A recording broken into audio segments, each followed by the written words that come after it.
that my parents grew up and they had, best friends, uncles, aunties. None of them saw any of those kind of breakups. Yeah. So my life was that idea of life being like that. So this thing, we've just gone live, but we might as well keep talking. Please. Jack Tame, welcome. Kia ora, welcome thank to our you. new space. It's This beautiful. is our first time space. Yeah, no, I love it. And we were just talking about whānau, actually, and when you're a kid, you think linear and you think it's all simple. Yeah. And I was just explaining to you, and people know this because I've written about it on the blog and stuff, that my journey to Dunedin has involved a marriage breakup and a partner realising they were gay and being in my 40s and approaching this new world as a single dad, which is an interesting journey for us because now my ex and I live as neighbours. Right. Literally. This is very 2019, isn't it? Yeah, well, and the kids kind of go back. We do 50-50, but the kids do because my kids are like me, they forget everything. Yeah. I see them a few times a week because they forget stuff backwards and forwards. My oldest comes back and watches Game of Thrones and Vikings with me and then goes back with my, so that's sort of our life. But you sound quite settled about it. Or like at peace. Am I? I don't want to put you on the spot. I think it's been like people who know me. Yeah. It's been a lot harder than people realise. But when you have a partner, and I'm obviously careful to talk about my stuff, not her stuff. But when you have a partner who comes out my experiences, it wasn't like, a fuck you bitch, I hate you, get out of my life. And it was actually the opposite. I think at that time where that all happened, we were still in love. Yeah. And it was more of a circumstantial, I don't want to diminish the idea of coming out, it was a circumstantial life thing that ended up there was more to that because it got hard as it went on because there was hurt feelings and there was that. But certainly at the start it was like there was no one had done anything and no one had wronged anyone and no one had, it was none of those things. Yeah. But it was fairly obvious that there was no longer a marriage. My experience is though, sometimes breakups are easier if there is reason to be angry. Yeah. It gives you somewhere to direct that energy. Well, no, you're exactly right. I found one of the things I struggled with for quite a long time was who do I get angry at? Yeah. Because no one's done anything wrong. No. Someone discovering something about themselves is nothing wrong. The way I describe it is it's as if a police officer came and knocked on my door and said, "Oh, good evening, Mr. Britton, I'm sad to inform you that your marriage has just been in a fatal car accident." It felt like it was a death. Yeah. But obviously, but I mean, people say that when they break up with people say it feels like grief. You go through the whole however many stages there are of grieving, and so you have the disbelief, and then you have the rage, and then you have the hope, and then you slip back into rage, and you go through it all. But it's been a journey, it's been a journey, and it's one of those things, people say to me, would you change anything? And the initial reaction is, of course, but then you think, actually, everything in my life that has got me to this point is because of what's come before. Like would I wanted to meet a woman that didn't become gay, you know what I mean? Come out, realise, one level you kind of go, yeah, but then I go, I love my kids. They're fucking awesome kids. And thanks to this woman who's been in my life for nearly 2 decades, I have these awesome kids who I wouldn't obviously trade in for anything.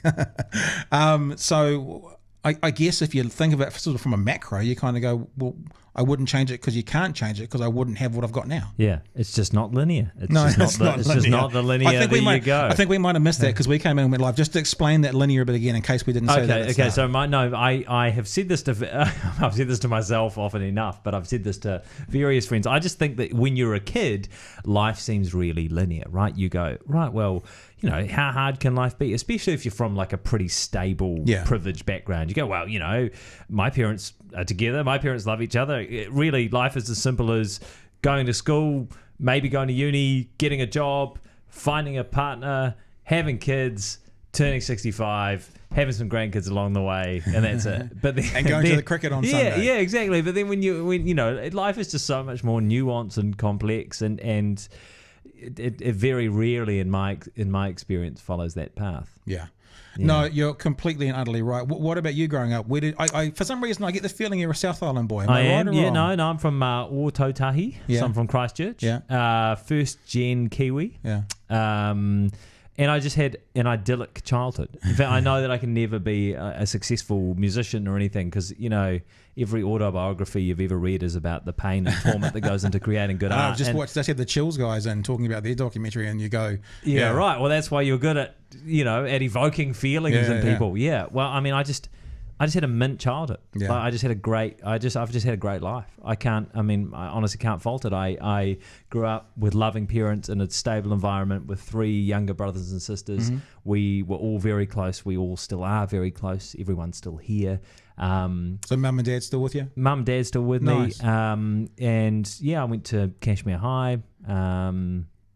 Had a great time at school. Yeah. Were you a schoolie? Did you achieve? Were you a book kind of guy? Yeah, I mean, I was the kind of guy who could have done really well, but relied on charming teachers to really get through school. And it wasn't until I went and studied after school that I actually probably, put my ass into gear a bit and work. But that being, I was the kind of, would never have a lunchtime free because I would have, theatre sports on Monday and then cricket on Tuesday and then football on Wednesday and then orchestra on Thursday and then, drama production on Friday or whatever. So I was one of those kids who just signed up to way too much stuff and loved it as a result. So, and sort of developed social, had friends across the kind of full range of, so I wouldn't say that I was cool, but I would say that I almost transcended cool because I just sort of knew people everywhere. It's funny. I went to I was a butterfly. I went to 2 schools. I went to St Peter's College in Epsom in Auckland, and then I went to Sacred Heart College, which is out East Auckland, and boarded there for a couple of years.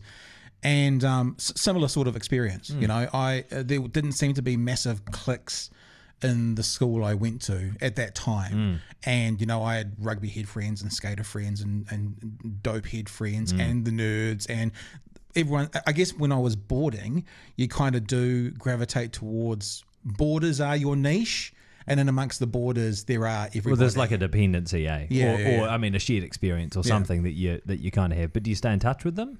It's not so much, But my kids love it. I tell them all the stories. Dad, tell us another one of the stories from boarding school. Talk to them about playing cricket in the corridors and sneaking out and jumping the fence and going and using the sparkle at the rest home and that kind of stuff. And then I say, don't you guys ever do that? Isn't it funny? Kids love that sort of thing. We do the same with my dad. He'd go, Dad always had these great stories about how he would hide on a golf course. Him and his mates would hide. He grew up in Ashburton. They'd hide on the golf course. And someone would tee off. And then they'd wait until the person teed off, then run out and steal the golf ball. Oh, really? And then like a dog leg or something that they couldn't see. Yeah, right. Exactly. And then 3 weeks later, they'd set up a stall outside the golf club, selling these these untouched golf balls to go and buy popsicles or whatever. We used to love it as kids. It was the height of anarchism. In our own father. You don't have kids, do you? Do you have kids? No, single, no family, nothing like that. No. Is that the way you like it? I mean, I've had girlfriends and good relationships and less than good relationships sometimes, but Bachelor NZ next time. Yeah, Bachelor NZ. Steady on, Jason. No. I mean, it's funny. I don't think I've necessarily balanced my life very well as an adult. Not that I'm like, about it. What, meaning too much work? Yeah. And I'm having a beer, by the way. No, you get it, Jace. Do you want a beer or something? Soft drinks there, Jace. There's some free gels and stuff. Got any of that cider we had last time? Yes, there are some. This is my favourite drink, Monteith's. Have you had that? Oh yeah. It's like Coke. It's so sweit. It's really sweet. It's really good though. Yeah. Sorry, I interrupted you. We were just talking about your sex life. I was just getting all D&M. No. I just think that this is how they do it on TVNZ. He's walking. I've just worked a lot. So I'm 30. Did you take a break from TVNZ? Never. For some reason, I thought you went away and came back. Was that Matty McLean? Did he do that? Yeah, Matty McLean did that. Okay. How old are you now? 32. Sheesh, mate. Old man, eh? No. Old man tame. But I started with TVNZ when I was 19. So just imagine that. That's like a third of my life, my entire adult life, I guess I've been working in media. And I was very fortunate in that I started there when I was still studying. So I'd go to TVNZ in the morning, then I'd go to school, and then I'd go to uni. And then as soon as I finished uni, I finished uni on the Friday, Monday I started full-time at TVNZ. So, and since then, I've just worked full-time. And so and certainly even for the last 7 years, I've not been working a 5-day week. I've been working at least a 6-day week, and sometimes more than that, which is great. Like if you want to have a heart attack at 35. But, breakfast also sucks for relationships. I mean, No, it does. I mean, when we were both at ZB, I was working with Petra and that kind of stuff there, and hearing her stories about breakfast and coming home at midday and having a sleep and then getting up and working for the afternoon and then going to bed by about 9. I was like, there's no money in the world. Sorry. It's great for a period, eh? Yeah. I loved it for a period, but I don't think. Yeah, in New Zealand, it's hard to sustain that for a really long time. No one sustains it for a really long time because like you said, I mean, you have to sort of prioritize it above everything else in your life. I don't know how people with kids do it, but I certainly found being, a young man going to bed at 8:30 on a Tuesday was fine for a bit, but not something I wanted to do forever. I watch a lot of American television. Yeah. Like I'm a bit of a political tragic, always have been. I was the guy when I was at ZB doing Talkback, had 40 pages of prep and probably 30 of it was political, because I love it to death. Yeah. But I watch things like Morning Joe sometimes, and I notice he's away a lot, and I wonder if that's how they manage it, And I remember that with Holmesy as well. Actually, Holmesy had some really big breaks. Like he'd be on for 3 weeks and then off for a week and then on for 5 weeks and off for 2 weeks. And I wonder if those people who do that, and even though you've been doing it for a third of your life, you're still young in your career. Yeah. I wonder if you're going to sustain that kind of lifestyle. Well, I'm not. I mean, that's it. I mean, I didn't know Holmesy too well, but we got along very well near the end of his life, and I think he would have been the first to admit that other things in his life had probably, been sacrificed for the amount that he worked. And I mean, look at his health. The guy died in his 60s. I don't want to be in that position. And I'm not comparing myself with him, but I do think that it's easy to be intoxicated by media, because there's a lot of validation that comes with it, kind of unreasonably. Sometimes it can be quite it can be quite an intoxicating environment, and I just think, I just want to make sure that I get the balance right. It's difficult, I think, and I struggled with this quite a lot, and I've done nothing like what you have done. I mean, nobody knows. I don't know. You've done some jobs though. You've worked some hours. Yeah. But I realised at a point in my life, I struggled. I realised for affirmation I needed. Oh, right. Because I was doing stage work and I was doing a little bit of TV and I was doing this, and the response to that is either an audible or it's ratings, and ratings are basically a written version of well done. And I really started to struggle with that. So like we're doing this thing now, and I haven't really done anything in the media for 7 or 8 years probably. I don't know. And part of me just kind of goes, fuck it all. I just want to have fun. That's great. And I want to put a product out there that I enjoy. Yeah. And if other people enjoy it, cool. And one of my things is I have to be careful, and I guess I'm being honest here, I have to be careful not to make the focus. But to keep the focus, I want to be fun. So Monday, and I think you've interviewed her, Miriam Lanswood, we're talking to the female Bear Grylls. Straight after that, we're talking to the ambassador to New Zealand from Ireland. Right. And the only reason I want to talk to him is he's Irish. Yeah. And I've got Irish ancestry. Yeah. And that's it. And then later on in the week, we're talking to... He'll be very interesting. Yeah. I mean, especially right now. Yeah. The whole backstop thing. Completely. Far out, that's interesting. And we're talking to Christian Picciolini next week as well, who's the white supremacist in America, who is ex-white supremacist, I should say, who is now very highly profile on CNN and all those places. Right. If they ever had the ex-white supremacist, it's this guy that comes on. I contacted him just the few days after Christchurch, and we were going to do it then, but it fell over, so we're going to do it this week. And I go, they're interesting. Shit, that's interesting. I want to talk to that person, and that's it. That's my yardstick. They're great. Interesting. I want to talk to them. But it's, I mean, though how intoxicating the validation that comes from like meager profile in New Zealand actually can be. I don't know. I feel like I'm sure that at times I get sucked in by it too. But I also, with validation, it's so easy to validate people these days. It's also so easy to cut people down hard and like just totally unreasonably all the time. I mean, without needing to dive into the social media thing, but I don't think anyone who in the media who focuses on or who attributes any sort of any sort of heft to the validation that comes through people commenting on your things or liking your things or interacting with you on social media. I don't think anything that goes, anyone who values that sort of thing is going to last, because there's always 5 times as much hate as there is love, you know. Doesn't matter who you are. I look at I listen to, people probably who watch this will recognise the similarities, at least stylistically, in how we've set it up to the Joe Rogan Experience. It's one of the podcasts I follow. And those guys, obviously they're a million times bigger than anyone in New Zealand will ever be, but they use their social media as an outlet. They don't read their DMs. They don't get involved in any of those things. And I noticed with you've got a Facebook page, but it's like a public profile. Yeah. Do you do anything personally, or have you got like a hidden personal one for your friends and family? I have a hidden personal page, which I barely ever use, and I never post any work stuff on it. That's interesting. So I never post anything on it. The only reason I have it is so that I can be an admin for my public page, and so that I can email friends on Messenger. I really struggle with and Facebook. So you don't miss the invites to the baby showers because they only ever come through Facebook these days. So many people have babies these days, eh?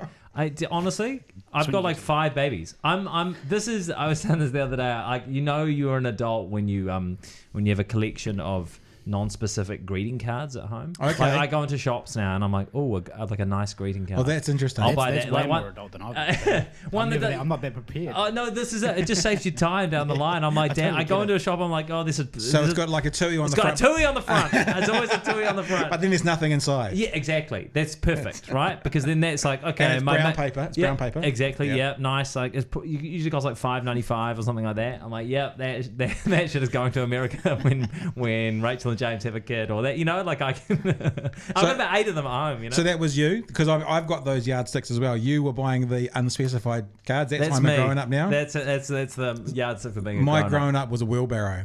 It's like something that you can't use for anything other than work. Exactly. Because even the chainsaw was good fun, but the wheelbarrow is just work. That also means that you are committing to like being in a space for a while. Yeah, true. Doesn't it? That means like whether or not, you could, you're putting down roots if you've got a wheelbarrow. That's like a lawnmower, really, isn't it? Yeah, but lawnmowers are fun. Wheelbarrows are just, If it's got an engine, it's fun. The other one was not so much growing up, but feeling older. And I think it was Journo, actually, when I became older than All Blacks. I was like, hang on. Oh, yeah, that's heavy. This is weird. I'm not so bad. And then when I was older than the whole team, that's even weirder. That's hard, eh? Yeah. And so now I think about like interviewing them, and I'm like, I'm an old man now compared to these people. Yeah. I've got to try and be young. That is whack, eh? That final recognition when you're in your, I don't know, early to mid 30s, and you finally concede that you're probably never going to make an international sports team either. You have to give up all those dreams. Yeah, I still find myself doing that. Like I'll be watching rugby, and then I'll just go, how old is he? How old is he? I'm always like, damn. I don't have to do that anymore. 24. I'm well you past just that. Yeah. I mean, they're almost always younger than me as well, but I mean, even watching the NBA, Vince Carter's still playing, and I think he's 42, so I don't have to worry about the NBA anymore. It's insane. I'm beyond all that. Hey, Jace, there's a man knocking on the door. This is Ed. This is our food, bro. Ed from Ombrelitos. Kia ora, Ed. Come in, Ed. Tēnā koe. Always say hi to food. Food coming in. Just over here, guys. How you doing? Oh, thank you very much. Thanks, guys. Oh, that looks beautiful. Thank you so much. Ed. See you guys. Good job. Appreciate it. Umbrelitos. Representing. It looks amazing. Yeah, help yourself, bro. Thank you. Yeah, I mean, I guess the NBA is different, because they can kind of play forever. Well, not forever, but you know what I mean? Knees go. I mean, yeah, I know, but look at like Tom Brady, How old is he now? 76. And it's pretty amazing. I mean, they play longer than rugby play at the top level. Well, I mean, I think the American football is a bit different because you only do half the work. I mean, they only play on one team. It's funny, Daniel Tosh, the stand-up comedian, does a thing about it might be about Tom Brady. He gets 12 million per season, and then he goes, this 50-year-old Tom Brady, and he goes, what? I can get in the reserve team, the practice team, and I get 8 million per season. I'll do that. Yeah. And then I can be a coach, and I get 4. Yeah, I'll do that. I'll get 4 million a season, and just stay there forever. He's I really have come to love American football. Really? Who's your team? Or are you just a fan of the game? No, probably the Seahawks. Okay. I once dated a woman from Alabama. Yeah. So for about a season, I was really into college sport. Mm-hmm. It's insane, right? Like you get the Iron Bowl, 100,000 people or more. You get like Ole Miss versus more of it like, Alabama versus Auburn or something like that. Well, that's the weird thing about American football, isn't it? That a college game has more views than an All Blacks. Maybe not a World Cup game, but Yeah, no, they would do a good certainly more game. in the stadium. Yeah. But I mean, it's weird too because all of those big stadia are in the southern states, and the southern states don't have the professional teams. I can just see that big red A for Alabama. Yeah, there you go, Pat. Yeah. Have some food. I mean, it is. It's an amazing culture that they have around that sports game. But I really came to love American football, because don't you think it's like war? Like, I love rugby. Rugby allows for spontaneity. American football has very little space for spontaneity. Yes, there are flashes of spontaneity, but so much of it is I'm reading my enemy's position and I'm trying to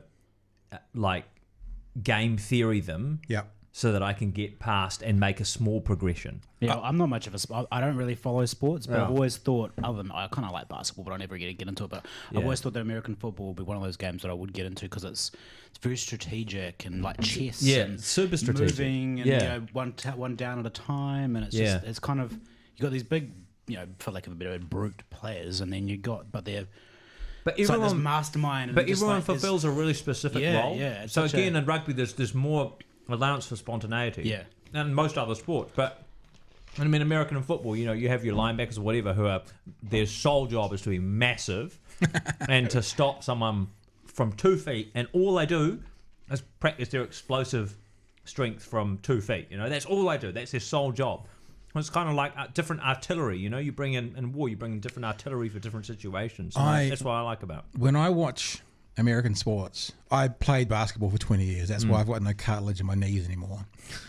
And I played rugby for a long time. That's why I've got arthritis in my spine. Yay. Welcome to the 40s. The thing that scares me about American sport, I like to watch anything. Yeah. Watch American football, happy to watch that. Watch a game. But my sport in America is basketball, if I had to pick one. Right. The thing that freaks me out about the college ones especially is I find it funnily kind of connected to the political world. No, it totally is. Where you go from kind of patriotism to nationalism, and then the next step on that is fascism. Not saying that that's America, but sometimes I watch the fans and I go, man, I could see how 10 degrees the other way there's a Nuremberg rally. And I'm not trying to say they're all Nazis, but it seems to be a smidge away from the biggest fan in the world, to completely brainwashed. And I think it's a fascinating kind of part of the culture, which if you expand on it, you kind of go, what does that say about the people, the community, the country, the whatever? I think it's really interesting. You look at you look at an All Blacks game, and the most, maybe other than that, like 0.5%, the most people that are dressed up is they've got an All Blacks jersey on and maybe an All Blacks scarf. To be honest, and they have to advertise it. They go, let's paint it black this weekend. It's like if they didn't do that. Whereas you look at an American football game, and they are like, most people are covered head to toe in face paint and the team's jersey. They are everybody there, and they don't even necessarily, even the tailgate thing. Yeah, that's crazy. People don't even have tickets to the game. They go and hang out in the car park. Yeah. And have a barbecue, which I think was actually quite cool. I don't know that the All Blacks, how we support rugby in New Zealand, is necessarily like an aspirational level of, No, I think we're terrible sports fans. But we are poor. No, look, I do agree with you, but it's Hurricanes. It's like we're playing the Blues tonight. Yeah. Yeah. No, it'd be a great game. No, it'd be a great game. But I mean, it's in terms of supporters. Let's see how many fans turn out for that. Great game. Let's see how many fans turn out. I think that the interesting thing about that is that also reflects our society. I can't remember who the person is. You may know the name of the person, but it's one of the guys who acted in the Hercules series, kind of as Hercules offsider. Sorbo was Hercules. Whoever the Kiwi actor who was his offsider. I don't know the series. I don't know his name. I don't know his character's name, but I can give you the basic story. He goes to America and goes to a Comic-Con and has to have security. Yeah. Right, he tells a story. He tells a story about coming home to New Zealand, walking down Ponsonby Road, and a kid cruising past on a skateboard, and let's say his character's name was George. And this kid cruises past the Hercules and skateboards. George. Yeah, that's it. And just goes, go George, and just keeps going. Yeah. So I think that you're right about the sports, but I think that also reflects society and how we treat other people You're in right. other areas as well. Yeah. So People- which would you prefer? No, I'm All or with you. nothing? Or no, It's nothing like, or nothing? like sycophants or just completely disaffected. But no, think I'm about it with this you, way. I'm with you. Okay, you're in Dunedin for the weekend. Yeah, Who would need to turn up into the octagon? yeah. Like what New Zealander would need to turn up into the octagon to create such a buzz that people would run to see them? Like, is there one? No. Whereas in America, Maybe Lord. maybe, but you said maybe. KJ Upper. Really? People love KJ Upper. I mean, not like I mean, he seems fine. No. Young women love KJ Upper. Right. Have you looked at so his women Instagram would page? run. Huh? Women would run. Yeah, I feel like 16-year-old women would run. But you look at the American culture. No, it'd be crazy. Someone walks into a mall, any significant sports star or not even necessarily the biggest, not even the Brad Pitts, but someone who hasn't got quite the same experience or profile, and the mall shuts down. Fame is universally aspirational in America. I don't think that's the case here. I think there was, I can't remember where it was. It might have been the UK. Actually, it might have been the UK and it might have been Jimmy Carr talking about it. Yeah. Talking about when kids talk to him and he asks kids what you want to do. In the last wee while, it's changed from I want to be a doctor or a lawyer to I want to be famous like you. Yeah. Not even I want to be a stand-up comedian, which might have a byproduct of fame. Yeah. But I want to be famous. That's what I want to be. Yeah, that doesn't surprise me at all. Yeah. I mean, it's sad, but that doesn't surprise me at all. But you, for example, people confuse fame and people confuse fame and success, don't they? Yeah, yeah, totally. Because then there's infamy as well. yeah. I mean, you can be. I mean, I always all my references are freaking comedians. But there was another comedian that says if I wanted to be famous, I'd go and kill someone. And Must have been a funny set. But that will give you. No, it's true. Yeah, I mean, I'm always stunned by people who volunteer for reality TV dating shows. I'm like, why are you going on? Why go on Love Island? I think you just have a look at them. They're a special breed. Though. No, I know. You but always get the same. We always get the same. Well, people, I'm sort of fascinated by them in one sense because I'm like, I just don't relate to that. They want to have their entire the most intimate thing. Getting to know someone and dating somebody, and then Yeah. and that in public. It's peculiar, just right? What do you like? It's hard at the best of times. Yeah. Why do you want to have that in public? Yeah. No, it's weird. They're a weird bunch. Jace, do you need some food? This is good. I'm good. This is good. I was going to say radio. This is good broadcasting. Good- We're just good broadcasting. here Well, eating sorry. and chewing into the microphone. Last time you got an antipasto platter, I didn't even get any. Is this a change? It's good. Thank you. What about you? Because you would be, I would think, Yeah. if you listed the people in New Zealand who are high profile within the media world, you'd be up there in one. Not to give you a big head, but I mean, I'd be third. No. but I mean, you'd be one of the top most recognisable people. Do you get stopped in the streets? I get stopped in the street sometimes. Not like not that much. How do you handle it? I don't think. I just feel like it's different. I don't feel like I'm just not like. It's not like I'm Britney Spears, yet.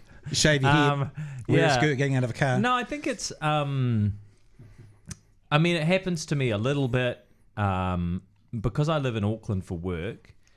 I think people, and I'll be honest, I live in Central Auckland, so I think people in Central Auckland are less likely to watch TV sometimes and less likely to care. And you're not on Netflix, so they don't know who you are. Yeah, exactly. It'd be a little bit like New York, and you see videos of Keanu Reeves on the subway. Yeah, and people are just completely I ignoring love him. that video. Yeah. But if he was in LA, he'd be having to stop. That'd be next level. That's exactly. true, actually. And reading someone's screenplay. There's a difference in New York from LA to how they treat the It's completely celebrity. different. Yeah. Which I don't think we've got celebrities in New Zealand. I think we've got people of high profile. I think probably true. once you, and this was about the lovely Simon Dello, who I love. Yeah. But when he was referred to as one of New Zealand's highest profile celebrities, when it's a newsreader, I think we don't have celebrities. We don't really. I mean, don't have a celebrity culture. Peter Jackson, Lord, right? Possibly someone like Sam. KJ Upper, bro. Trust me. You got to Google. Jace, can you please Google KJ Upper? KJ Upper has. KJ, as in letters KJ. Guys, KJ Upper has more. KJ Upper. Yeah. Oh, yeah. It'll be. I guarantee the first thing we'll see is a topless photo. He plays Archie in whatever the new series of Archie is in America. I've never seen it. Riverdale. That's KJ Upper. Right. Now I guarantee this is how many things this has had. This will have had heaps and heaps and heaps of followers. man. That's 2.5 million. million. So KJ Upper has more Instagram followers than any other New Zealander. Really? Mm-hmm. Can we hear a bit? Through with you guys some New Zealand slang. I'm just gonna hope that some of these words. Does he are play right. Archie? As an Archie, Yeah. Archie from the Archie comics? Yeah. All right. Here we go. Bugger all. Congratulations, Bugger all, everyone. The bro. first one is correct. Bugger all means nothing. For example, if someone was asking me how much food I got from the mart and I didn't have any From the money, mart. I would say I got bugger all, mate. Wanna hiding. Wanna hiding is one I heard from my father. Wanna hiding means pretty much, do you want to smack or something for a punishment? Yeah, nah. If a New Zealander is talking That means to that's you funny. and That they're means saying, no. That's funny how that means no. When you look at it like that, how ridiculous it is. So, means You didn't nah. even know who KJ Upper was, did you? no, not entirely. No, I've heard the name. My daughters Never are heard in my YouTube fiends, so I've seen them around. Go home, mess with your daughter, say, oh, this weird guy came into work today. You go home and you say, KJ Upper? Just do that. All right. See what happens. See She'll what they freak out. do. She'll freak out. Seriously, KJ Upper, huge. But you wouldn't know, right? Yeah. Yeah. Your That's when that could be like the list, top of the list of now we feel old when we don't know people. I mean, you don't When know the most of- famous New most- Zealander. Yeah, that's yeah. starting to happen to me, but part of Well, it there's is also what's her name? The other one, is it Rose McIver, the one that's on Yeah, that Rose vampire Carver. one? Yeah. From Eyes Zombie. I Zombie. Yeah. But what keeps you young is being in the media. Like, even though I was man. working at ZB, Yeah. you know everything that's going on because you hear the news, you hear the buzz. Oh, right. So it keeps you in the Keeps you in the finger fold. Yeah, a little bit. I've never heard anyone say, you know what keeps you young? Working at Newstalk ZB. Well, it's true. Yeah. It's No, I so- get it. so I that- get what you mean. No, because you're because patched you know- into yeah. to whatever's happening. Yeah, Yeah, whatever the so- story of the day is. so- yeah, but- yeah. but That's it's why Mike starting. Hoskins looks like the day Very he was born. You know, youthful. he's No, that's he's- Botox. he's youthful. Hey, okay, well, let's talk about this. I mean, we kind of crossed over at ZB. Yeah, You, because it went Hoskins and You call him Hoskins. Hosking. Yeah, Hosking. Yeah. And Holmesy switched over basically because he was doing that Saturday. Hosking was doing the Saturday morning. Yeah. And Holmesy, when he retired and moved out, took the Saturday morning. Yeah. And then when he got sick and ill, you took it from I there. took it from there, yeah. So I think I don't know, I can't remember the years that this all happened. I mean, I know that I think I started 2013. Right. So when did you finish? Because I think I used to. Oh, maybe I we used didn't to- cross over. No, I don't know that we ever crossed over. I just think I knew who you were Right. because I had heard you on radio, Yeah. and I'd heard you working some whack shifts. I think as well. Yeah, like whack. I shifts. left ZB because, and there's no business yeah. in this, is because there was no progression plan. Right. And I remember sitting down with the bosses there and going, you know, I'm in my 30s. Yeah. And all the other hosts here, and I was talking about Holmes and Leighton and those guys, they were all doing day stuff by the time they were in their 30s. And I went, if I'm going to stay in this job, I need to find a progression plan. And I don't see one. To which I was told by some lovely people that they didn't agree with me. And I said to them, just all I need you to do to back that up is name one person who worked the nighttime shift, who then stayed in this building and progressed. And they couldn't. Because even Marcus Lush left and went to FOVO FM for a while, then came back to Radio Live, then came back to ZB. And so there's no progression plan for those people. It really is just and I loved it. And so I wanted to leave before I hated it. Right. So I chose to leave because, I mean, I could have Leaving been... before you're hating is always a good option. Yeah, I couldn't... I said to myself, I didn't want to be 45 or whatever I was, or 40, or... I didn't want to be 40 and still doing that job at night time. No, that wouldn't have been very good for the family either. No, so I chose to leave that, but I loved that job. And the problem is once you're out, you're out. I mean, it was a job I loved. It was a job that I'd do again. But I don't know. It was time. I mean, you talk about, didn't really know Holmes well. Holmes was the most amazing person. You know, he would come on after me. I also was the backup breakfast producer, the technical guy. So is Glenn still there doing Glenn's breakfast? still Yeah, going, so I'd fill in for him. So I had a little bit to do with Holmesy. And just, he was such a lovely, nice... I'd be leaving at 6 in the morning, 5 to 6, and he'd be going downstairs for his last cigarette. Oh, so Pat, this every morning, what are they talking about? And he wasn't just doing it to be nice. He was like, I'd like to know what the public is talking about. I'd like to get a pulse on when I start my shift. So he treated me like I mean, I don't want to use the word equal because it wasn't that kind of setup. No, but that's I mean, that's what people say about him. Yeah, he showed respect, and he was actually genuinely interested. And I find that many people in the media world now, many people in those sorts of jobs, it's very different. He was a very different animal. I think he was. I think you're right. I don't think there'll ever be a broadcaster like him in New Zealand again. I also don't think the conditions would allow for that sort of broadcaster to emerge again. I mean, like, I just think back to, there are stories about him, reporting for Holmes, as in the TV show in the evening. So do radio in the morning, come over to TVNZ, and they'd go off to some small town and they'd just roll up and they'd have the whole camera crew and everything, and they'd just go in rolling, and he'd walk into the local Foursquare or the local dairy or whatever, and people would just be overcome. People were like crying. It was like the Messiah had arrived. But he'd just walk in rolling, and he'd just take over and just command this entire space. And then the next minute the whole of Greymouth's in there, and everyone's completely revolving around him. He was a celebrity. He could have filled he could have filled the Octagon on a Friday. There was something about him, an aura or an energy that you've hit on, but a lot of people hit on, and a lot of people have said exactly the same thing to me, that he treated people as equals. I mean, even for, when I was maybe 20 when I met him, and he would say, "Hey, I really like that story you did the other night. I really like the way you did that." And I remember standing in a coffee room with him, and I'd come to Auckland because I was in Christchurch at the time. I'd come to Auckland just for the weekend or something to help out, and it was a big deal. I was stoked. I was getting to stay in a hotel that was like, whoa, and it was just me and him and the thing. And I thought, oh shit, that's Paul Holmes. And he goes, "It's Jack, eh?" And I was like, damn. How the hell? Like, and he's like, yeah. No, loving your reporting on this. You did a great job with that the other night. No, and I was like, far out. That's amazing. But plugged in. Yeah. Totally. And unfortunately, when you were talking about his health and stuff, some of the things that made him so likable, especially to the young broadcasters, were also some of the things for his downfalls. Two of the stories I remember hearing very clearly, and this is from the people who were involved, so it is firsthand, but they saw it. A bunch of guys from ZM. It might have been after a survey party or something, and he lived in a street in Remuera, and they all flattered in the street in Remuera. So they went round to his place. They went round to his place and drank all his great alcohol, like he with him, and just got tanked.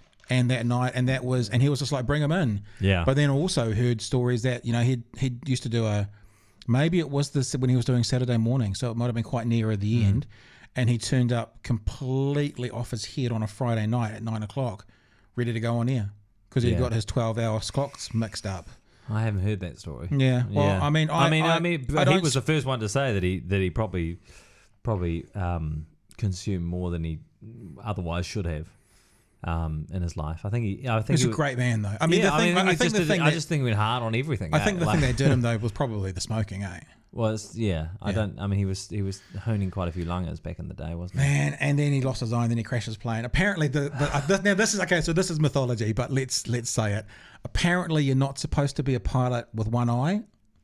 But he never told anyone, or something like that. Really? And he got away with it. Something like that. Anyway, he fudged something, and he was able to be a pilot when he perhaps shouldn't have been able to be. He only had one eye? Yeah, I think so. Check that, please. Is that fact? I'm pretty sure he was blind in one eye. Right. Okay. So certainly he had an eye. I guess so. Right. I guess so. But you're just not sure if it worked. Yeah, okay. Let's check that. How important is depth perception for a pilot? If you can drive with one eye, surely that's more of a concern. I don't know. Maybe I'm wrong with that, but look, you can't legally you can't defame the dead. No, you can't. But I loved Paul Holmes. Yeah, he treated me really well, so I actually liked him. And none of these are said in anything other than kind and caring memories of a lovely man. Kind and caring memories of a man flying a plane with one eye. But he allegedly. Would that even be an issue? I don't know. Maybe that's my yarn to spin. Yeah, I think I'd just go with it. Yeah, you Google that, Jay. See if we... Okay. So it says, in 1973, he had a brain hemorrhage in a major car crash. Right. Which left him cut the vision to one of his eyes. After several air crashes, including a helicopter crash. It was that's tragic. So there you go. He had the vision cut to one of his eyes. So in 73 though. In 73. But maybe he got it back. I don't know. You should Google, can a one-eyed pilot fly in New Zealand? Yeah, well, it is. Yeah. I imagine depth perception is quite important. I don't even think you're actually allowed to drive, but I know a lot of people that are blind to one eye that can. So Yeah. Okay. Yeah. Well, there we go. I'll look it up. I'll look Yeah. up pilots now. And when you came on board to ZB, was that under the amazing Bill Francis, or was that under the... Under Dallas. Okay.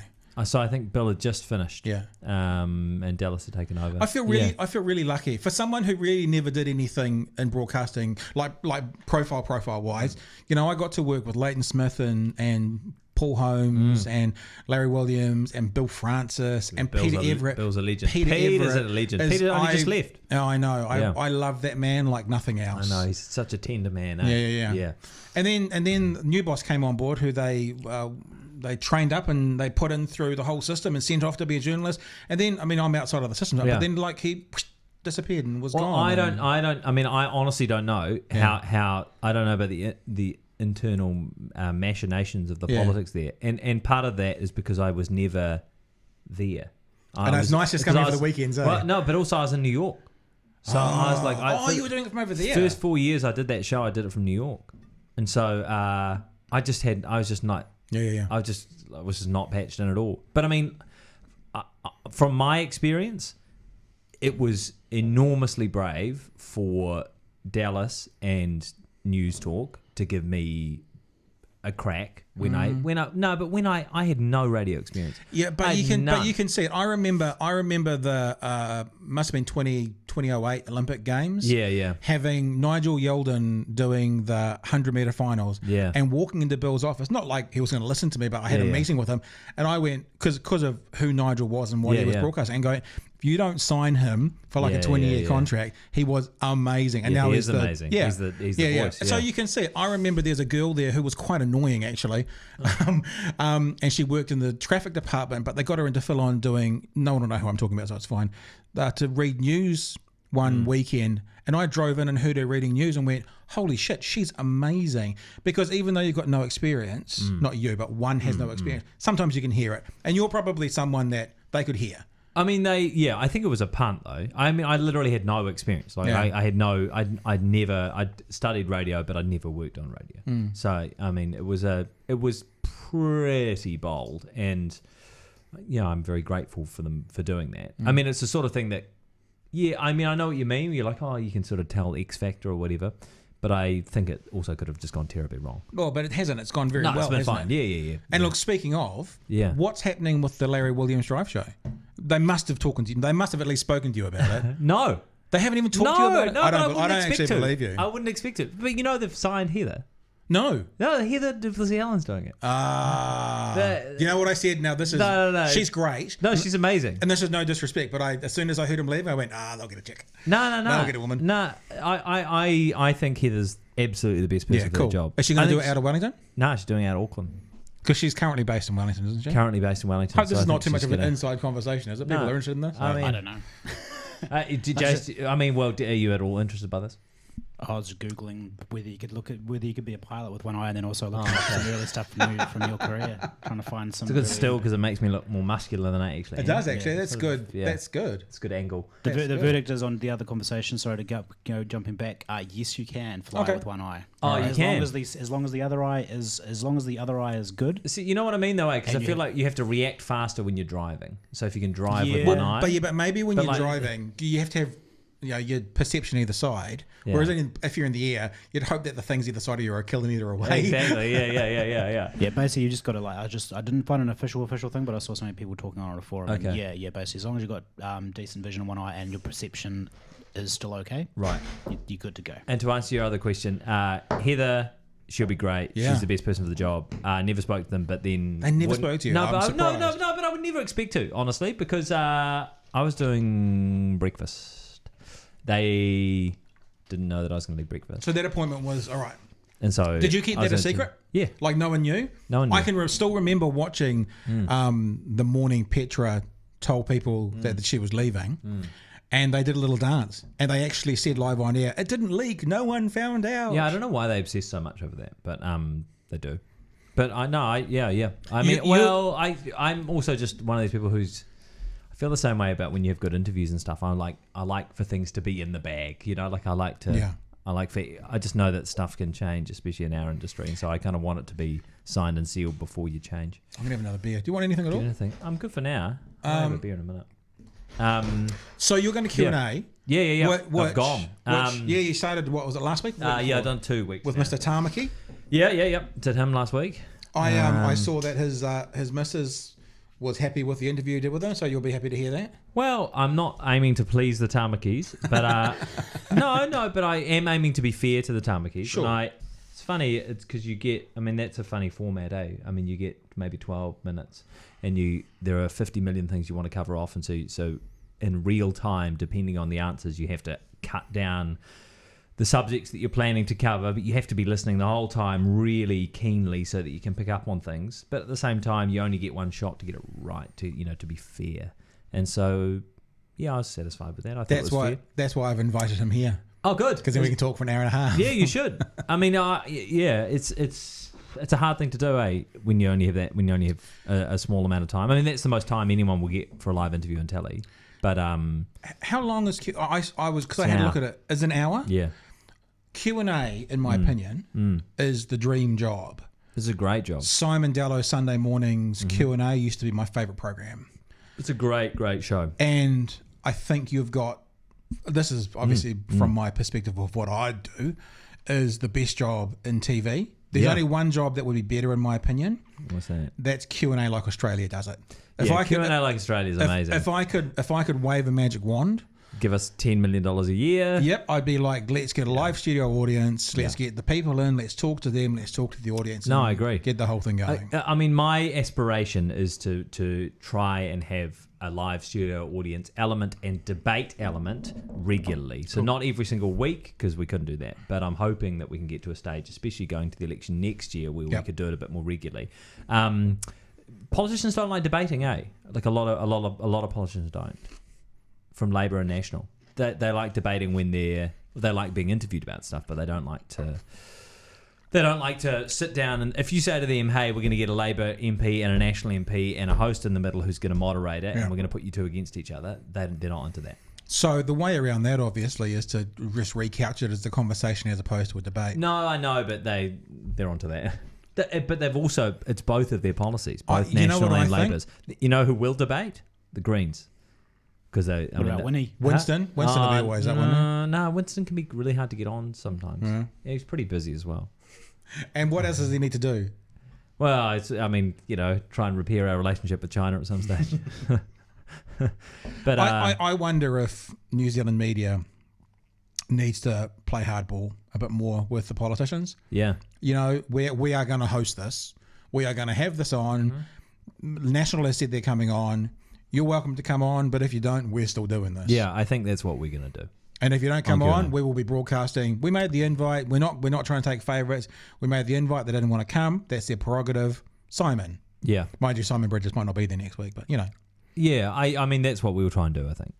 Try and just try and address that power. I don't know that there's too much of a power imbalance. I actually think the political media in New Zealand is pretty good, but I think that's what we'll try and do. When people don't turn up, we'll say, right, well, you're not turning up, you lose your space, but we're still going to cover it. Doing a an associate general bar and just leave the chair empty. Yeah. Was that?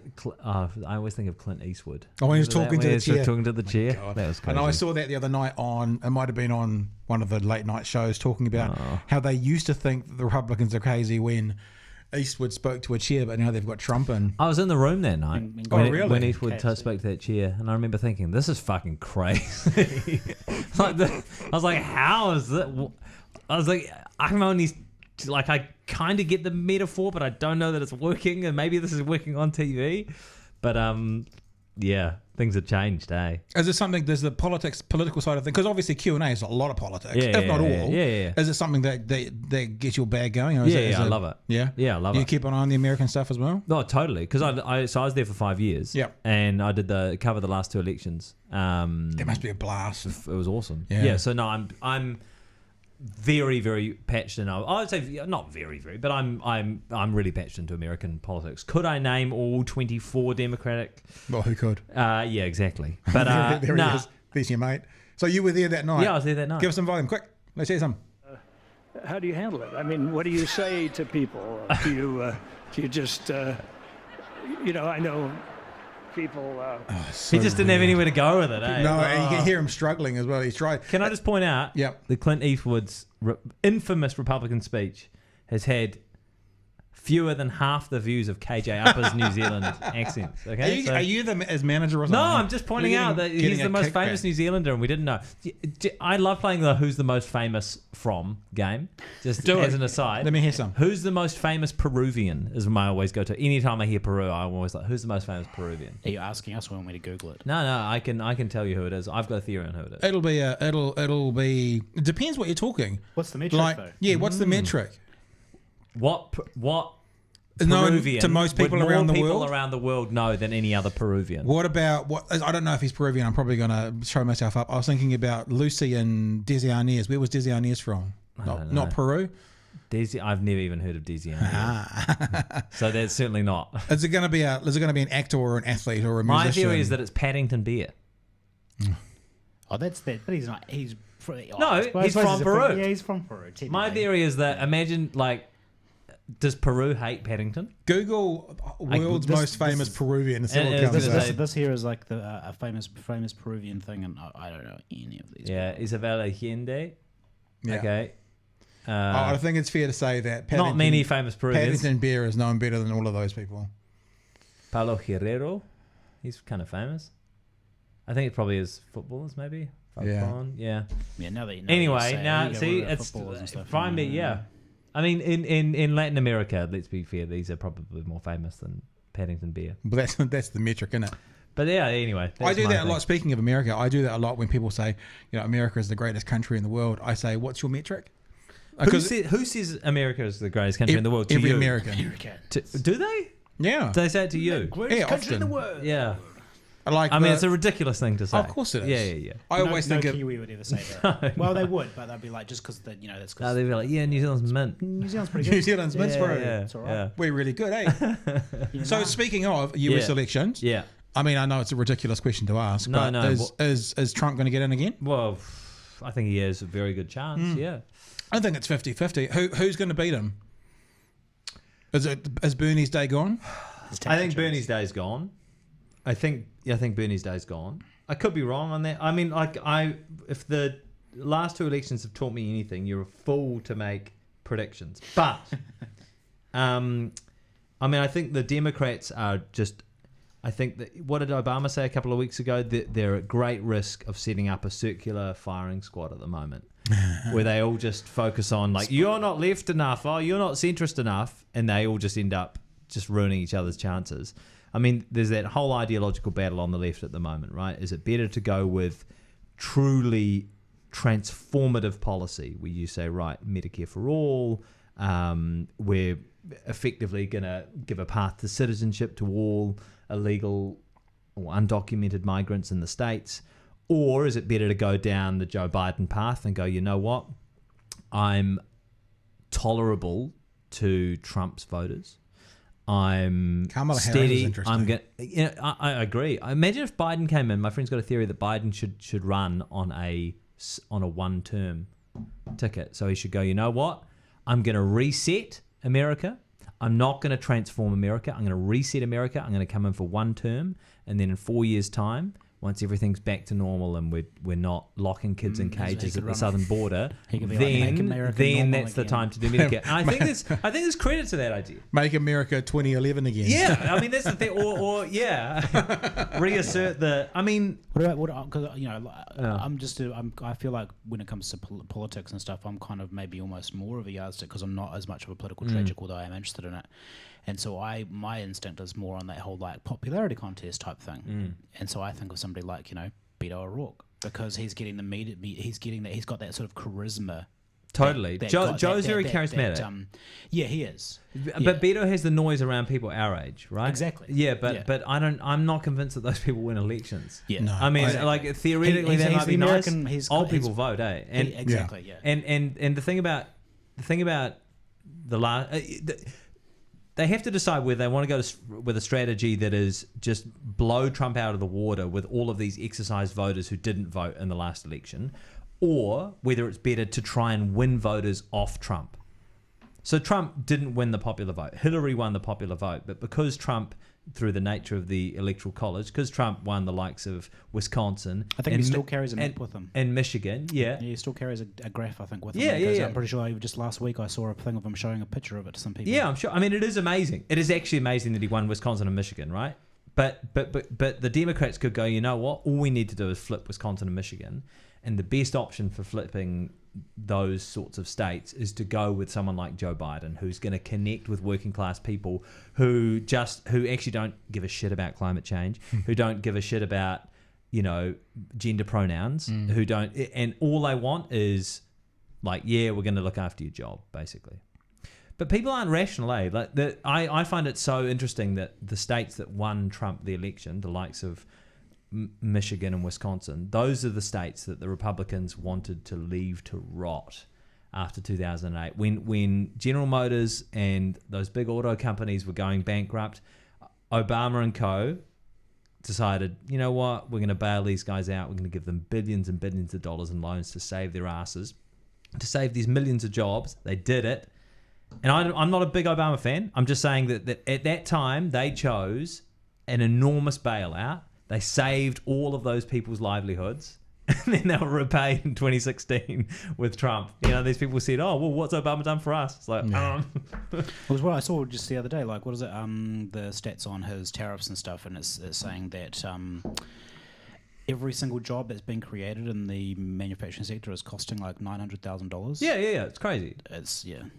No, it's not. I mean, the thing I think is the most absurd thing, well, maybe not most absurd, but an underreported absurdity of Trump's presidency is the debt. He's just given this enormous tax cut to America. They haven't cut their spending at all. Their domestic spending is exactly the same as ever.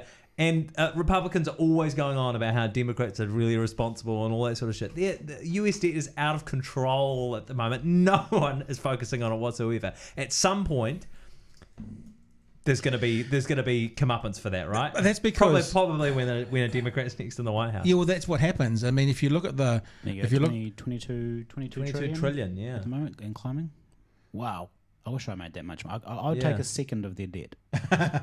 As debt? Yeah, not as debt, as profit. I'll take their. I'll buy it off them. I've never seen that one before. That's terrifying. But usually they get this. Usually the Republicans get this and say like, "Shame, the Democrats are doing this." But Trump is doing it just as, like, worse than anyone else because he's given this ridiculous tax. Well, that's it. But that seems to be what happens. And there's two explanations for this. Is that you think about the last Labor government before this one, Michael Cullen and his surpluses and that kind of stuff, and it seems to be happening again with this Labor government. But there's two arguments. One is that the previous national government to that Labor government gave them the economy to get those surpluses. Or the other side of the other argument is we always leave the country with surpluses, and then the national government comes in and runs up a debt. Hang on, vice versa, you mean?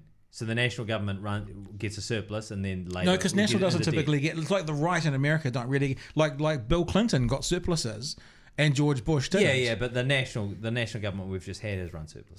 Yeah. But you know what I'm saying is, like, when do you? It's a little bit of that. When do you give the incumbent government the credit for what's happening in the economy? I know, but I mean isn't Trump, this why you if you're in a country that effectively runs a two-party system, and we aren't, but for the control of government, we're down to two parties, right? Yeah. I mean, isn't the point that you have a centre-right government to tighten the purse strings and make sure we have the cash, and then a centre-left government to come in and go, you know what, here are the spaces where we've left out on spending, maybe we should spend in those areas. The irony is that this government hasn't done that so far. Maybe this budget at the end of this month will be different, but I remember doing this on Talkback. I used to always talk about, and it was a point where perhaps it was the national government were going to sell 49% of the assets. And I remember, you break it down to people's personal finances, it's easier to understand. So I used to say there's two ways to buy a house, or to buy a second house, right? The first is that you keep your house that you've got, you borrow more, and you buy a second house. The second is you sell your house, and you buy your second house. Neither of those is invalid. And that typically is what the governments do. The right, or the National Party for us, the right typically sell the house and buy again, whereas the left want to keep the house and borrow again. Don't think either of them's right or either of them's wrong. They're just different philosophies. If it was me and I could afford it, I'd rather keep the asset and borrow again. Yeah. But you can't always do that. I mean, I own one house right now. I didn't keep the last one. I had to sell and get another one, because sometimes financially it's not possible for a person. So logic dictates sometimes it's not financially possible for a country. Yeah. That's where, and that to me is the difference between the governments. It's like they will sell and buy, they will keep and borrow. I saw a great breakdown of deficit, budget deficit and stuff by a white man behind a desk. Oh yeah. Have you seen that one? Yeah, he's great. He did a really great breakdown talking about how it's not, you can't totally, and he oversimplified obviously, but just talking about how the fact is that you can't compare government debt and deficit to household debt. Yeah, I agree. Because the government is borrowing to build infrastructure that will save money hugely in the long run. So, that's it. I mean, that would be I'm sure the criticism of people who want to sell assets is that you're going for a short-term sugar hit. Sure, exactly. And that often the cronies who are benefiting by buying up assets cheap are mates with the people who are selling them. Absolutely. I mean, that happened the last time, because I still remember, and I mean, you Google this, Jason, you might not be able to find it, when they talked about selling like the 49% of a bunch of assets in New Zealand. This was the Labour government. The national government. They talked about they were going to use it to refit out hospitals. That was one of the things they were going to use the money for. And my question was, okay, so in 40 years from now, we don't have those assets anymore, and we want to refit out the hospitals again. What do we do then? Google Graham Hart too. So I'm pretty sure didn't he buy Carter Harvey? His cardboard $5 billion empire. No, but Graham Hart? but it's amazing. I mean, he bought an asset really cheap from a I think it was from a national government, and then sold it back to the Labour government for like a $20 million profit. Well, that's like the New Zealand the train system as well, wasn't printing it? press or something. Yeah. So did he buy their Carter Harvey? Where was it? Here we go. Stop there. Carter Holt. Is that what he said? 300 million. Maybe it was before that. You're scrolling a rank group. Burns Phillip.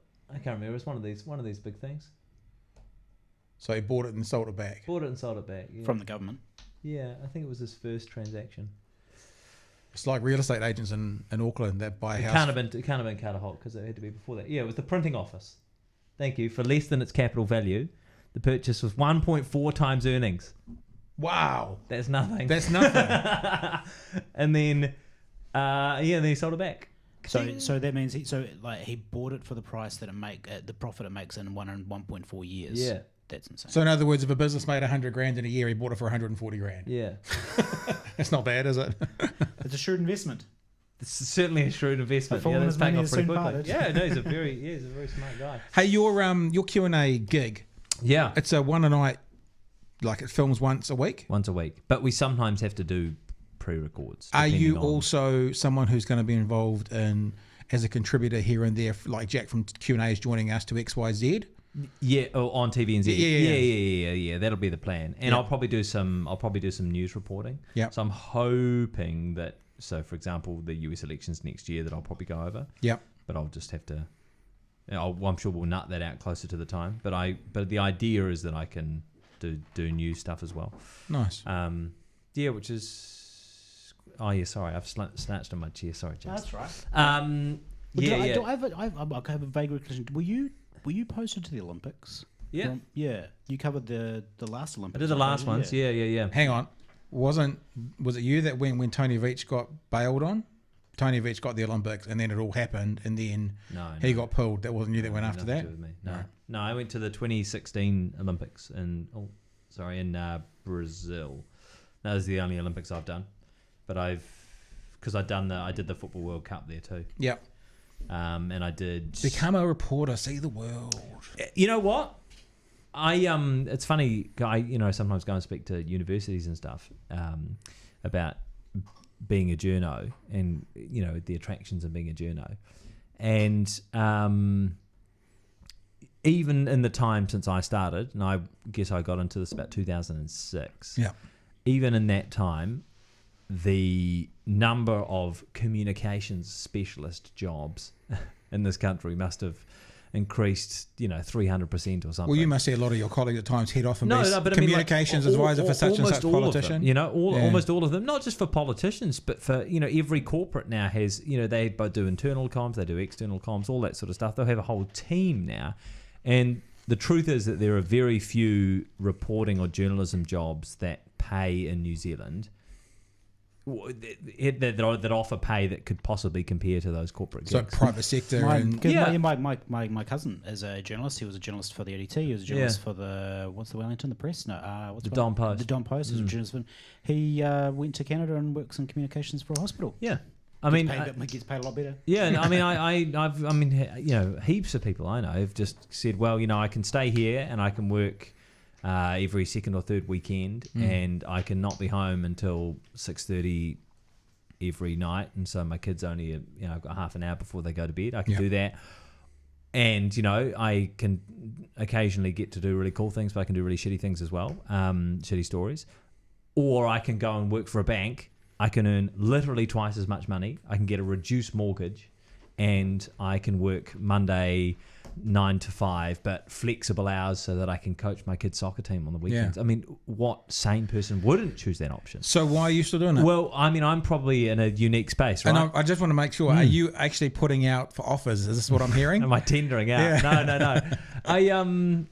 So what I said is to uni students is I'm like, yeah, but at least for a window in life, there are things that journalism can give you that those comms jobs will never give you. And this will sound wanky, but I have benefited from incredible opportunities and seen things that people who are working in a bank will never see. I've been to Antarctica.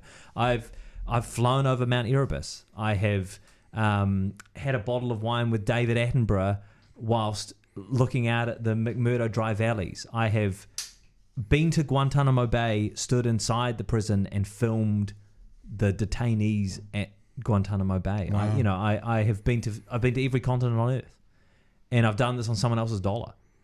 You don't get that working for a bank. So it sounds like that at the moment, the experience, the lifestyle is more important than the money. Do you foresee that stopping though? Well, like I say, most journalism jobs, it's a payoff, right? Choosing journalism over a corporate job, you are choosing the lifestyle over the money and the flexibility, or the lifestyle. I mean, you're choosing the experience. Yeah. And people might choose that for idealistic reasons as well. But I am probably in a unique space where I earn a lot of money. Yeah. And so, it's not quite the payoff for me. You're not the reporter look on Cos desk from midnight till 6 a.m. Not anymore. Yeah. Yeah. So I'm probably not a good example of it. But my experience, and again, I've benefited from a lot of opportunities and good fortune. But I think that my experience wouldn't necessarily be typical of every journo experience. But I think the typical journo experience is still that you get to experience things that most other people don't, and that's a huge privilege. And even if you just do that for a window in your life, and then you do something else, then that's fine. But I always had this thing in job interviews where people would say, "Oh, well, why do you want to be a journo?" And I would say I just want to experience as much as is possible, and the part of journalism. Journalism's like yin and yang, right? So you have really shitty things that you have to cover, but you have really amazing things that you get to cover as well. So for me, for example, I cover lots of massacres in America, and they're awful things to cover. You go and there are all these these devastated communities in the middle of nowhere that have had some psychopath go in and shoot up the school or the bar or whatever, and you got to cover that, and that's a difficult thing to do. But then on the other side of things, you get to watch Usain Bolt win the 100 meters at the Olympics 20 meters in front of you. Wow. And what a payoff that is. Yeah, and at least through having the full breadth of those experiences, good and bad, over 10 or 15 or 20 years or however long you stay in journalism, I think you end up coming out of that with this wealth of life experience that very few jobs will ever give you. Have you ever had the call up to be on the news desk? I don't know. Have you ever actually been on the 6 o'clock news? Like read the news? Read the news. Yeah, because yeah. I wasn't sure if I was missing like random kind of. It almost sounds more a bit too interview of a question, but I'm just curious. Have you ever had to break a story? A break a story and that's as in something that's coming through here from the producer or across the teleprompt, had to cut in or something that's because often I see. I think of the guys that had to come on and break in on. I think I was happened and things like that. Yeah, no, I think I was when the shooting in Las Vegas started, and and we didn't know much about that. But I was reporting live at Pike when they announced everyone was dead. So they went in, they told everyone. I was standing around the corner with a live gear or whatever, and so they said, everyone's dead, go live now. So I did that. Wow. I mean, yeah, you do these things, don't you? It's all part of. I guess that's part of the job. That's part of the job. But do you have to compartmentalize it, or is it something you? Yeah, kind I think of so. You have to actually remember that you're human to actually make it. Do you compartmentalize it, or do you embrace it? Do you mean do you want to be sobbing on air kind of thing? Not necessarily that far, but do you kind of just use your humanity, or do you kind of have to stuff that? No, I think you have to. No, I think you got to find it. You got to find the delicate. I think that there are some people. I think you're one of them. I think Campbell's another one. Yeah, he's amazing. Who are able to do that empathy thing that actually works. Yeah, and I'm not saying you're putting. No. I remember Aramoana. Yeah. I was a young fella, but I remember Aramoana, and I remember cutting to a live news feed, and I actually auditioned for the film, right? And they asked me, what are your memories of Aramoana? Yeah. And my memories are Judy Bailey, on TVNZ with swollen red eyes, right? Because when she wasn't on camera, they were getting the live feed, and she'd been bawling her eyes out. Yeah. I mean, it is a delicate balance, and I'm not sure there's ever a right answer necessarily, because I think that a big part of journalism that's often forgotten, or reporting that is often forgotten, is just the basic connection with other humans. Like you actually have to not only connect with the people you are broadcasting to, but connect most importantly with the people you're broadcasting about. Yeah. And that's an underrated skill, especially when you turn up in this incredible moment of grief, or this you're turning up in one of the most traumatic moments in someone's life with a giant camera, and it's it'd be intimidating enough any other day of the week. So I do think there's a lot of skill in that, and you're right. Like JC, for example, I think it's amazing to see how he can connect with people at that level. But it's I don't know. It's funny. If I'm doing traumatic things, like I'm really organised with making sure, for example, like I went down to Christchurch for a week or so, and make sure that I get exercise, and I try and eat really well, and I don't drink when I'm there, or I drink very limited amounts. And like I did Sandy Hook, and I was working terrible hours and doing live crosses at 2:00 in the morning or 3:00 in the morning, whatever, and it's -10 or it's freezing cold, and I'm by myself. I had my own camera. I'm setting up in the middle of Connecticut. So you just set up a tripod, talk to camera? Doing that sort of thing, yeah. But I would still make sure, like, you get a run every day. Yep. You have a nap. You call home. You check in. That sort. Just some basic, like, kind of self-care things about that. Do you know reporters that have been broken by that sort of stuff? I'm sure for like hard out war reporters and stuff, they come back with mad PTSD. But I think there'd be a selection of reporters who, especially after the earthquake, would have been quite affected by things, and a lot of us were quite affected by Christchurch. I mean, we had a counsellor at work, and totally. I'm like, I go straight and see them afterwards, because I think it's really good.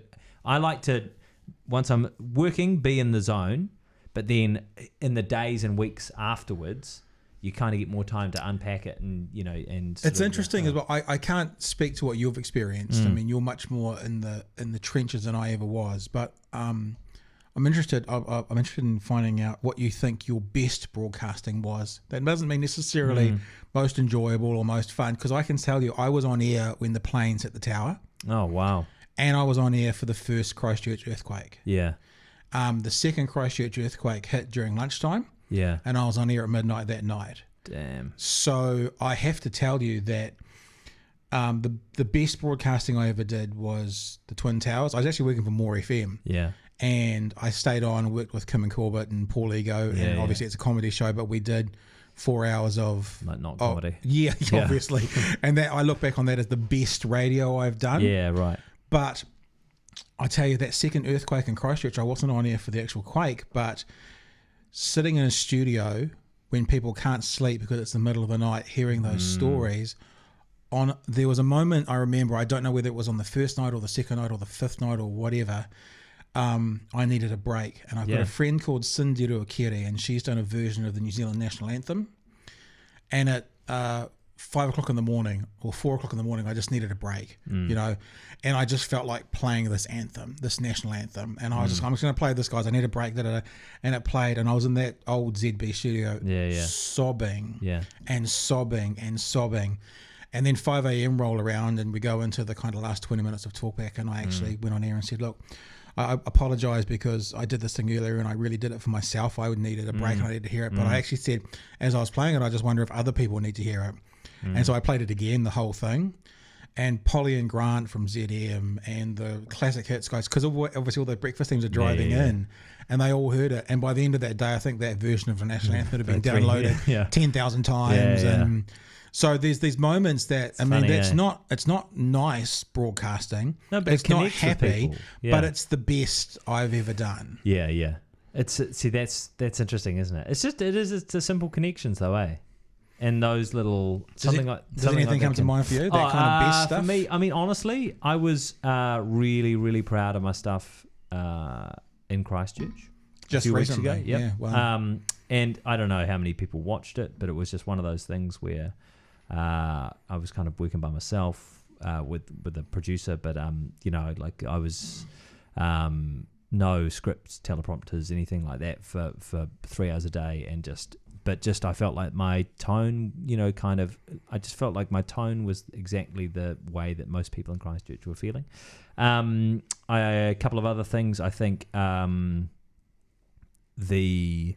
Hurricane Sandy hit New York, I was in New York and I was in the middle. We had this office that we worked out of with a little studio on 33rd Street in Manhattan, and in the middle of the hurricane, the power in the lower part of Manhattan was completely cut off. I don't know if you remember this, but so it was about 11 o'clock at night or 12 o'clock at night in New York, and we decided to do this special. So they decided to start the news at 5 p.m. that evening, and I walked across New York in the middle, like literally in the eye of a hurricane, and I remember standing in a phone booth just off Fifth Avenue. And so Fifth Avenue is completely dark. Imagine what this is like. There's almost no human. It's like a post-apocalyptic thing. You know, you're standing on Fifth Avenue. There are no people around. Completely dark. Because Fifth Avenue, just for those who don't like that, that's like one of the busy. It's like Queen Street or I mean, it's like Cuba Mall, Queen Street. It's I mean, it's the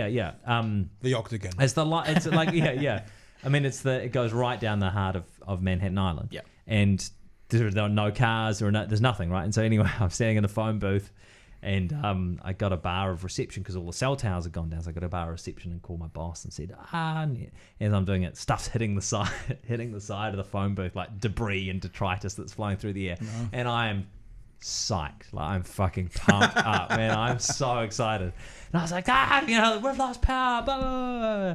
And anyway, we arranged for me to go live elsewhere across town, but I had to basically traverse across Manhattan carrying my camera, carrying my tripod in the middle of a hurricane to get to this live point, and then get in there, stand in this position with a fixed camera that they'd set up on the roof of the Associated Press, and just kind of go live for 7 or 8 minutes at a time with I think it was Simon or Wendy throwing to me, the host in New Zealand throwing to me and just saying, and we hear that a nuclear power station just up the road from you has been affected. But I was just totally kind of, oscillating at this new speed or whatever. And then afterwards, just being, getting off air and just being like, because it had basically been me for the best part of an hour in the middle of a hurricane. Yeah. By myself on the other side of the world. But it was just, it was wonderful. Amazing. Yeah, yeah. I don't know what time it is. What's the time there, sir? You've taken my phone, Jace. It's 5 to 6. 5 to 6. Yeah. Whoa, look at that. Hour and a half flies by. Before we go, a couple of things. Oh, who's this? I know. I thought you were going to show us. It's going to be...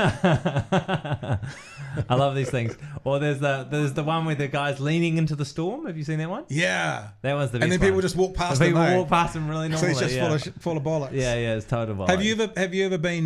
Have you ever been accosted while you've been live on air? That's a good one. I think so. Not super bad. Not super badly. I've Spider-Man. I can see Spider-Man being interviewed. You've never really been accosted? It's never been too bad. Or I think back in the day I used to have to cover the Undy 500. Right. And so that was always, oh my god, That's hilarious. I was always, I'd always have to do stuff for the Undy 500, and that could get a bit loopy. But it's, I don't know. Sometimes it's best to embrace it. Depends what the story is really. This actually leads me into something I wanted to talk to you about briefly as well. I'm always interested what people don't know about, profile people. Yeah. And I think about it sometimes, and I thought about you today. I get stuck in YouTube pretty easily. Yeah, right. You just go down the rabbit hole. I look at these things like there's this thing called the First Amendment audit, where people go with cameras into police stations and just film everybody. And because they're allowed to, because it's a public space, and then the police react and they're going, it's my rights and all this kind of stuff. If you're interested, look up First Amendment audit. Right. You get stuck in a rabbit hole on YouTube. What are you watching? Good question. This is not that interesting, but the opposite of fail blog. Oh, like the success ones. Yeah. Bring it up, bro. Bring it up. Like what are they called? It's on the tip of my tongue. Win Army. What is it? Win Army? Win Army. I think that's what it is. Some of it's awesome. Yeah. Some of it's like, damn. Yeah, I don't know why, but because I love fail blog too, obviously. Yeah. It's what after a hard day. There's like, yeah, I know. You're like, I've had a bad day. No. Show us a couple of Win Armies. Some of it is just outstanding. While you're looking at that, if you're interested in the First Amendment audits, look up First Amendment audit at some stage and then put tyrant. Because they come across a police officer who's a tyrant, and they're really, and like I can watch them for 10 minutes. So they just get in these arguments with people. Yeah, basically. I've seen this one. Has some volume on this. Is he a bit of a genius? Is he? Best of the week. Get best of the year. Get best of the year. We could use this as a nice segue, Pat, if we wanted to. Oh, to have a look at someone's Facebook page. Mama. Yeah, I got something. No. We can get better when it's like people doing like crazy. It's like the fail blog stuff, but going right. Yeah. Oh, that's beautiful. Oh my goodness. See, that's cool. That is cool. so good. Huh? That. So this is what you get stuck in. Oh my! I want that. How's that for a? What is this? You'd be sick. PlayStation. Oh, that's something awesome. like that. Simulator game or something. You're a millennial. I know you're really busy, but are you gamer? You into any of that? I do no gaming whatsoever. But I'm also not one of these people who teases gamers because I think I'm like, well, I mean, so long as you're not spending 10 hours a day doing it, I'm like, we all have pastimes. You probably don't want to find out how much the people who play it 10 hours a day get paid, though. The gamers. Well, some of them get paid heaps, right? Twitch streamers. Yeah. They're buying their parents' houses, parents' houses, and their sisters' houses. Well, that Kiwi guy's just gone over because he's really good at FIFA. So he's gone over the UK. He got a professional contract. So you when you're what's this one? Is this a Win Army? I think it is, but I don't know what it's going to do. It's nodding. Yeah. You're living. You got a place you own? You're renting? No, I own a place. I own a. Here you go. This is sort of shit. Bam. I own a apartment. Yeah. Which I bought for philosophical reasons rather than trying to make a mint reasons. Because if I was investing in property, I wouldn't be buying an apartment. Yeah. But I just think that we close need to TVNZ. Walking. Yep. K Road. Nice. And so I mean, I actually just bike to work. Right. Although I do have a car. So right. Yeah, not full hippie yet. But to relax and chill out, you play a bit of guitar. Play guitar. Yeah. Play sport. Yeah. What do you play? Play a lot of guitar. Play soccer. Play squash. Yeah. You go to the gym quite a bit. This might sound a bit weird from another guy, but you got the physique of a squash player. Yeah. Is that long and lean? Long and lean. Yeah. I'm sure. Let's have a people who haven't seen this. Let's have a hear of this. And why didn't you sing? You can sing now. I didn't need to sing. I didn't need to sing this time.